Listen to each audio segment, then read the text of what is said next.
इस पोएम में हम देखेंगे, जैसा कि आप देख रहे हैं, the poem is dust of snow, जिसके बारे में आप पहले ही सुन चुके हैं। यहाँ पे सिर्फ बहुत ही छोटी पोएम है, सिर्फ 8 लाइन्स हैं, ओनली 2 स्टेंजा हैं।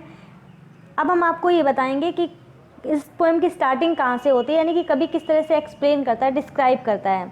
कभी जो कि बहुत ज़्यादा डिप्रेस्ड है, सैड है, डिस्पेयर है, वो एक रास्ते से गुजर रहा होता है। उस रास्ते में एक हेमलॉक ट्री है, जो ट्री, जिस ट्री को क्या कहा जाता है, पॉइजनस ट्री कहा जाता है। कौन सा ट्री कहा जाता है? Poisonous. Poisonous means the symbol of sadness, the symbol of darkness, the symbol of despair, depressed, यानी कि बहुत सारी, ये सारी जितने भी निगेटिव सेंस होते हैं उन सब के लिए ये हेमलॉक ट्री यूज किया जाता है। उसी तरह से क्रो है, क्रो को भी यहाँ पे किससे कैसे सिंबलाइज किया गया है? सैडनेस की तरह। लेकिन जो पोइट रास्ते से गुजर रहा होता है, वहाँ पे एक हेमलॉक का पेड़ होता है, उस पेड़ पे बैठा होता है एक क्रो। क्रो, अब देखो क्रो क्या करता है कि पोइट का जो डिप्रेस्ड मैनर होता है, जो डिप्रेस्ड मूड होता है, वो किस तरह से हैप्पीनेस में चेंज हो जाता है। So let's start. Hello students, I am Archana and welcome to my YouTube channel WiFi success classes. आज के हमारे इस वीडियो में आप देखेंगे 10th क्लास की poem dust of snow. Dust of Snow, which is composed by Robert Frost, who is an American poet. He always depicts in his poems reality of life.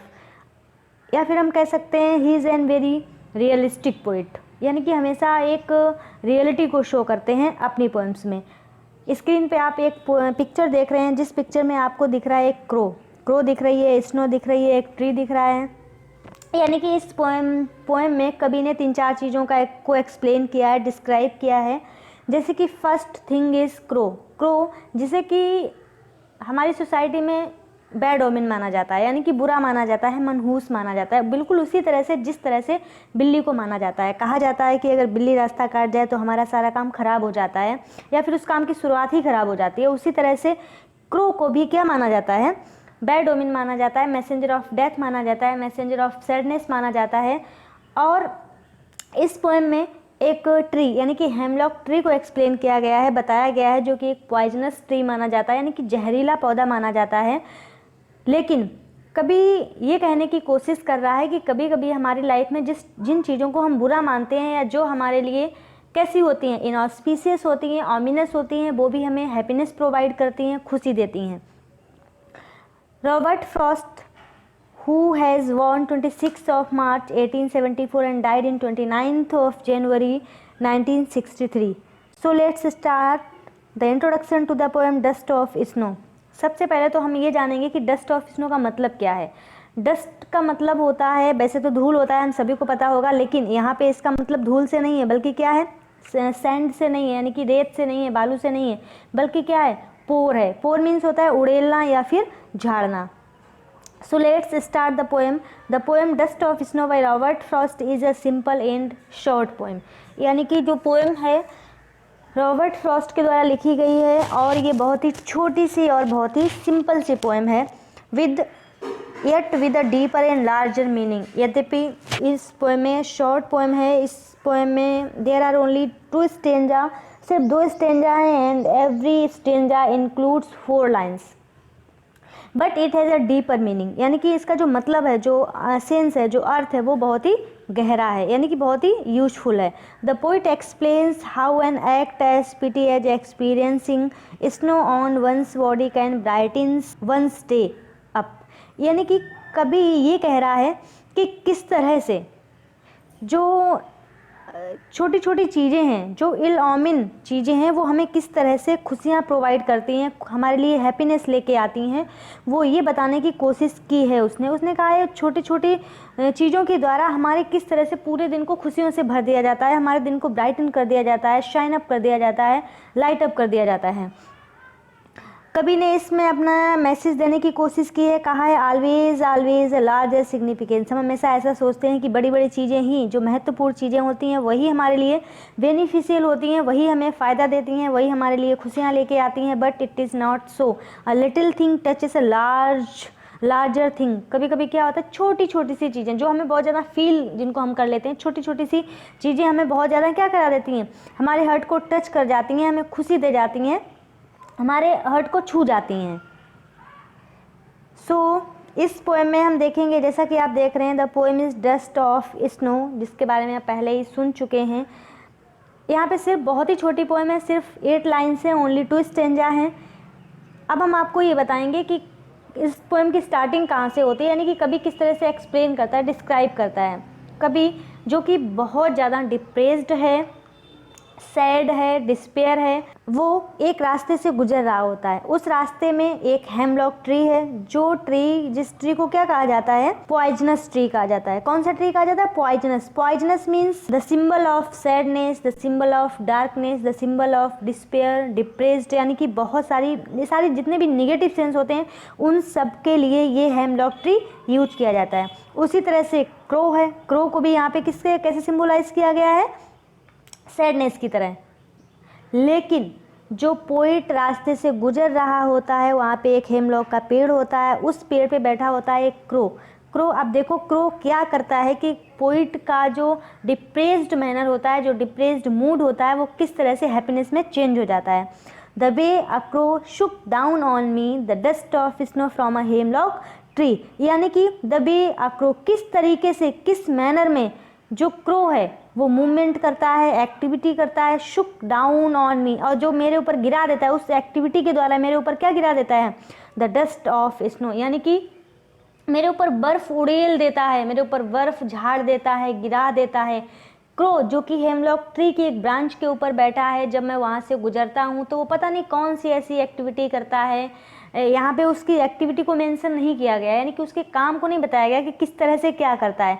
बस इतना कहा गया है कि पता नहीं किस तरह से क्रो जो है वो एक्टिविटी करता है, यानी कि मूवमेंट करता है, और वो पोइट के ऊपर स्नो को क्या कर देता है? पोर कर देता है, यानी कि उड़ेल देता है, बहुत सारी स्नो उसके ऊपर गिरा देता है। अब जो स्नो उसके ऊपर गिरती है, उससे पोइट के हार्ट में क्या होता है? चेंजमेंट आता है, यानी कि वो खुशी का अनुभव करता है। देखिए क्या है, has given my heart a change of mood and saved some part of a day I had rued, यानी कि हैज़ गिवन माई हार्ट, जब वो बर्फ़ को गिराता है तो जो मेरा हार्ट है वो क्या करता है? एकदम से मेरे मूड को चेंज कर देता है, मेरे मूड को परिवर्तित कर देता है, यानी कि उसके अंदर कहीं ना कहीं क्या हो जाता है? एक हैप्पीनेस आ जाती है, खुशी आ जाती है।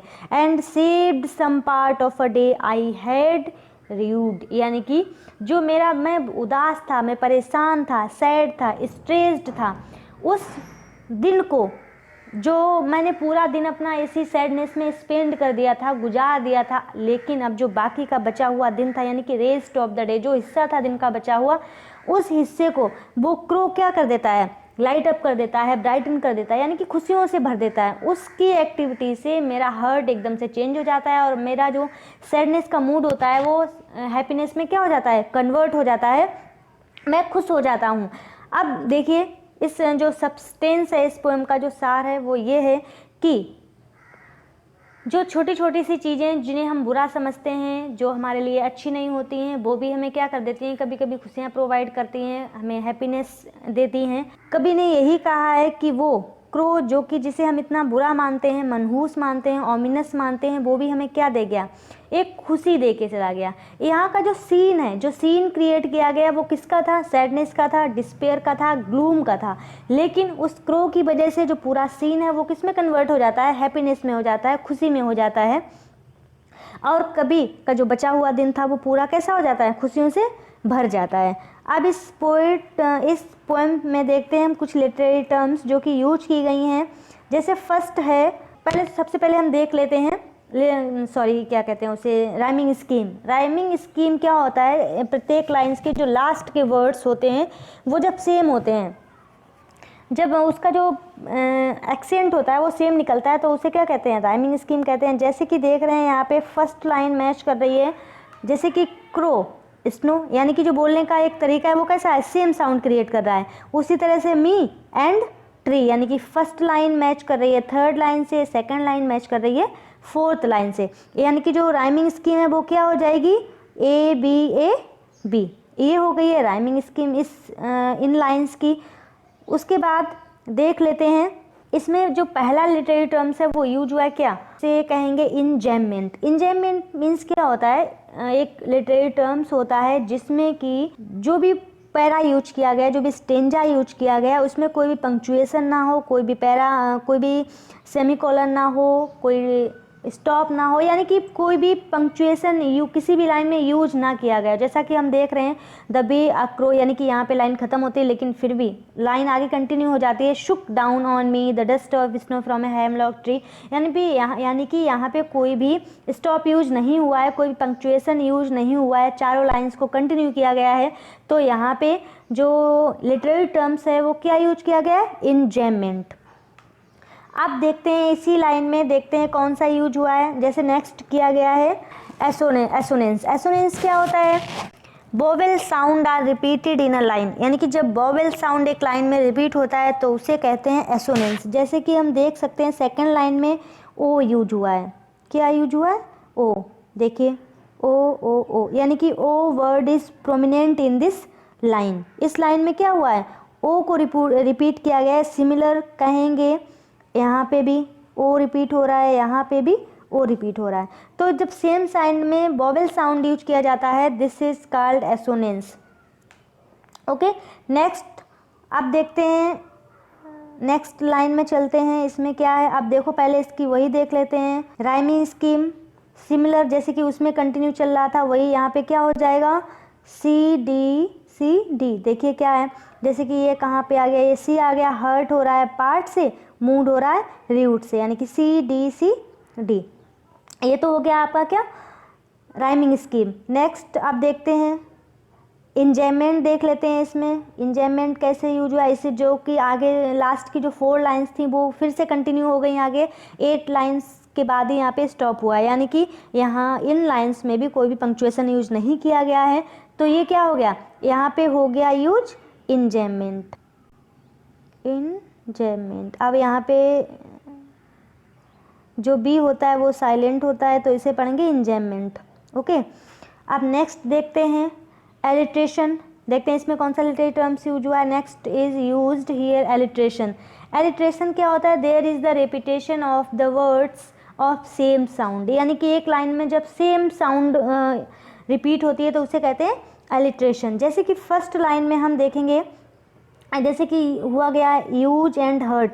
वैसे तो जो एलिट्रेशन में जो साउंड यूज होता है वो फर्स्ट के लेटर में होता है, फर्स्ट के सेकंड में, यानी कि पहले के 2 या फिर 2 से अधिक भी हो सकते हैं, 2-3 शब्दों तक इसका यूज किया जाता है। ये लास्ट में, लेकिन फिर भी इसे क्या कह सकते हैं, एलिट्रेशन कहा जा सकता है। उसी तरह से सेकंड में देखेंगे, थर्ड लाइन में देखते हैं हम यूज हुआ है एस, यानी कि एस यूज हुआ है। ये क्या है, एलिट्रेशन, यानी कि सेम वोवेल साउंड यूज हुआ है सेम लाइन में, this is called alliteration. Next देखते हैं क्या है। अब लास्ट में जब आते हैं तो यहाँ पे एक आपको देखने को मिलेगा लिटरेरी टर्म्स कंसोनेंस। कंसोनेंस क्या होता है, जब जैसे कि जो एलिट्रेशन होता है वो क्या होता है, स्टार्टिंग मतलब वर्ड की हमेशा जो भी लेटर रिपीट होगा, जो भी कंसोनेंट रिपीट होगा वो हमेशा वर्ड की स्टार्टिंग में होगा। जैसे कि एच को हमने देखा, एच हैज की स्टार्टिंग में, एच जो है वो हर्ट की स्टार्टिंग में है, एस जो है वो शेप्ड की स्टार्टिंग में है, और सम जो है वो एस जो है वो सम के स्टार्टिंग में है। लेकिन जो कंसोनेंस होता है वो भी लगभग सिमिलर होता है, लेकिन इसका जो रिपीटेड लेटर होता है वो कहीं पे भी यूज हो सकता है, यानी कि स्टार्टिंग में भी हो सकता है, एंड में भी हो सकता है, और मिडिल में भी हो सकता है। जैसे हम देखेंगे यहाँ पे यूज हुआ है D, starting of the word, end of the word and end of the word. ये क्या है, स्टार्टिंग में, एंड में, मिडिल में कहीं भी यूज हो सकता है, तो इसे हम क्या कहेंगे, कंसोनेंस। तो ये हो गए आपके लिटरेरी टर्म्स। ये आपको पोएम कैसी लगी, अगर आपको पसंद आई हो तो लाइक कीजिएगा। Thank you so much.